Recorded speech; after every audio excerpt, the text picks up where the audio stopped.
Distinguished ladies and gentlemen, it is good to be in the company of friends. I say this against the backdrop of the uncertain and most unfortunate state of affairs existing in the French capital of Paris this morning. The Republic of France is a long-standing and reliable friend and ally of Dominica.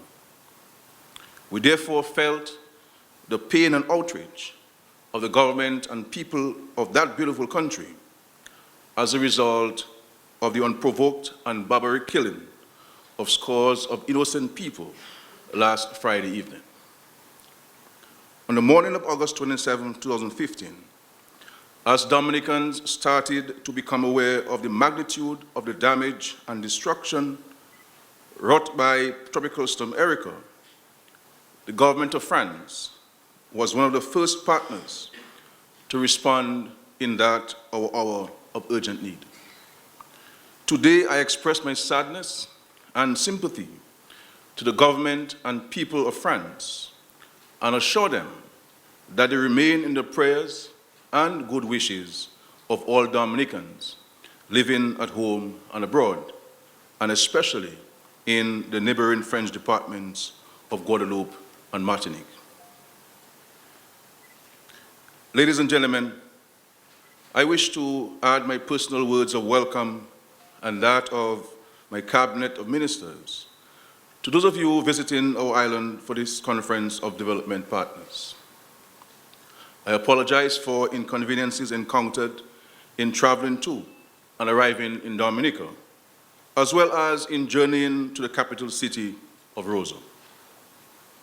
This is a far cry, I can assure you, from that which could have been experienced by you 1 year ago when we opened the Nicholas Liverpool Highway, renamed the then reconstructed and fully functional Douglas Charles Airport, and boasted several score more quality hotel rooms and other accommodations than we do today. That was Dominica pre-Tropical Storm Erica. We were on course then to begin the Roseau Enhancement Project, an initiative of the government which would have seen the capital city of Roseau undergoing major structural and aesthetically pleasing changes. That initiative is still very much on the cards, but has had to be delayed as a result of the reason we're all assembled here this morning. Ladies and gentlemen, when I presented the budget address for the current fiscal year, less than 4 months ago, there was no plan or intention to convene a development partners meeting as part of the strategy for financing the budget. We were satisfied then that we could have achieved developmental goals within the ambit of existing pledges of support from friendly governments and institutions, as well as existing revenue-raising measures. Dominica prides itself on being home to a strong-willed and resilient people.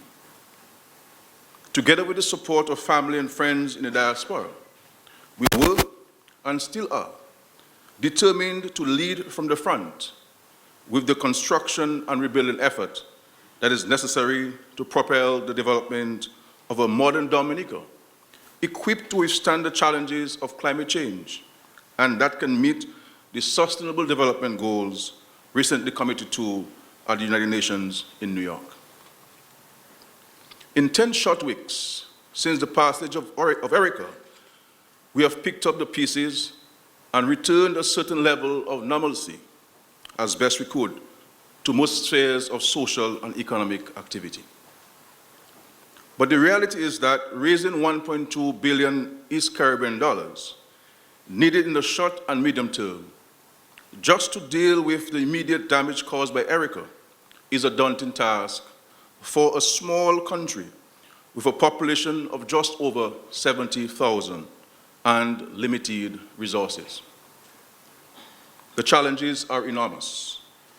We have 2 entire communities displaced, limited access to 2 others, and housing in other areas compromised or destroyed. We have constructed temporary bridges and bypasses in some areas to restore access links. However, these remain vulnerable to weather events. There's also the need for us to embark upon and complete comprehensive repairs and upgrades to the Douglas Charles Airport to return it to full functionality.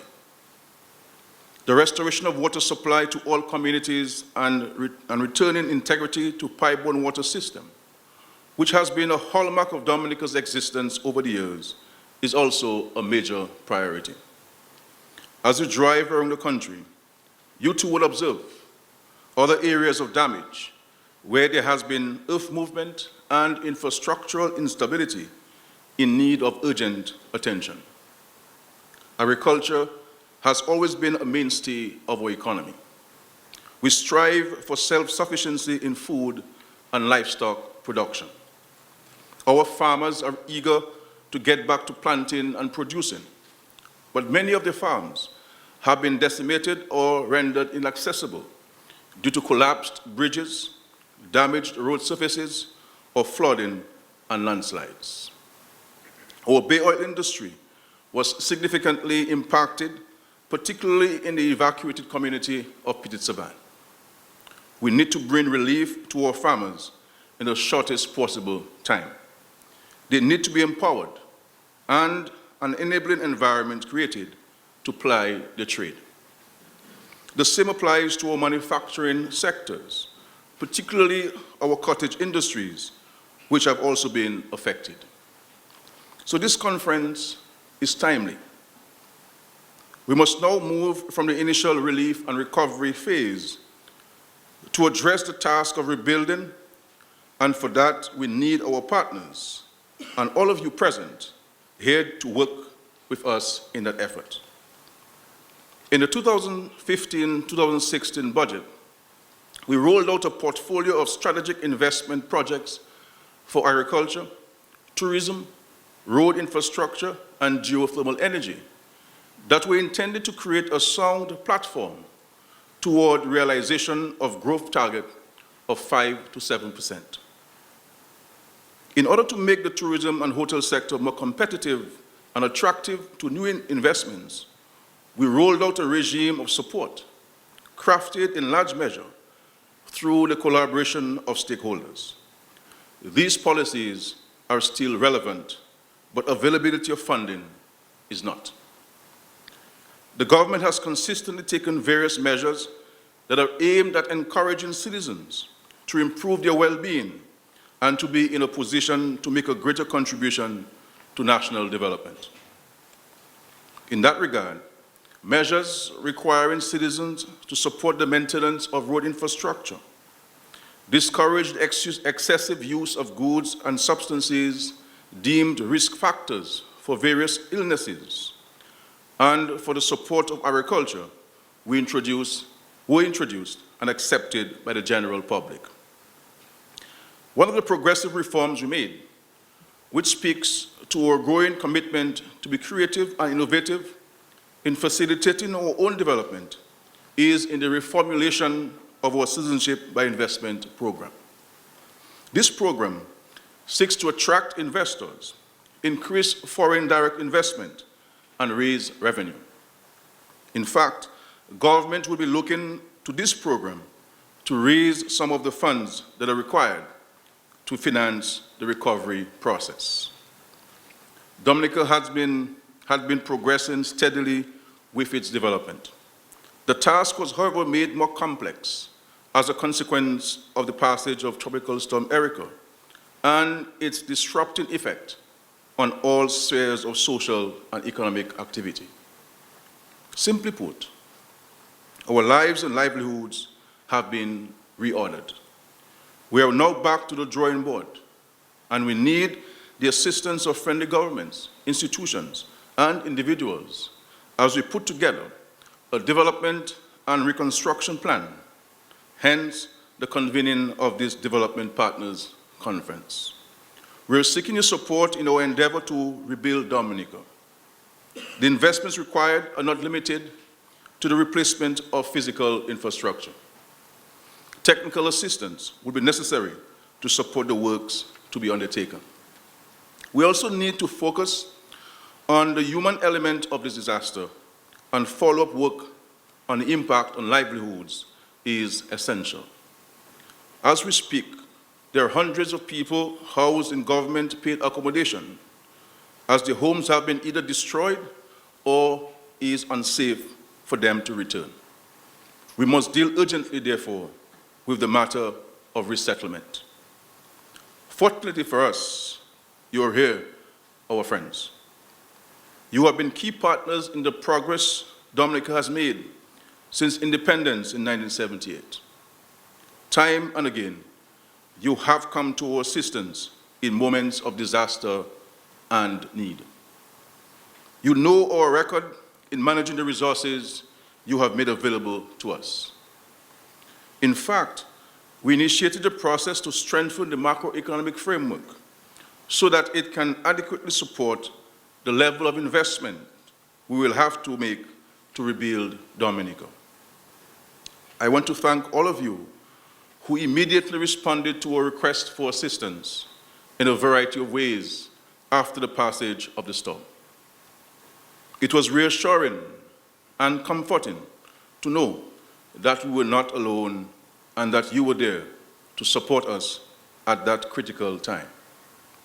The assistance received to date has been used in settling costs associated with immediate cleanup activities, creation of emergency and temporary access to communities, and provision of supplies to affected residents.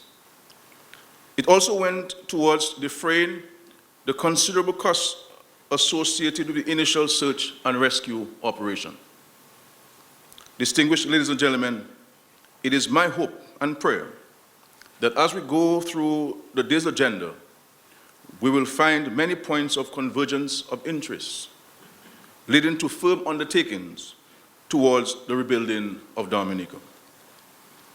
We want in 4 years' time, when you return to this island, that you will be amazed by the transformation that will have taken place and be satisfied with the soundness of your investment and contribution to the cause.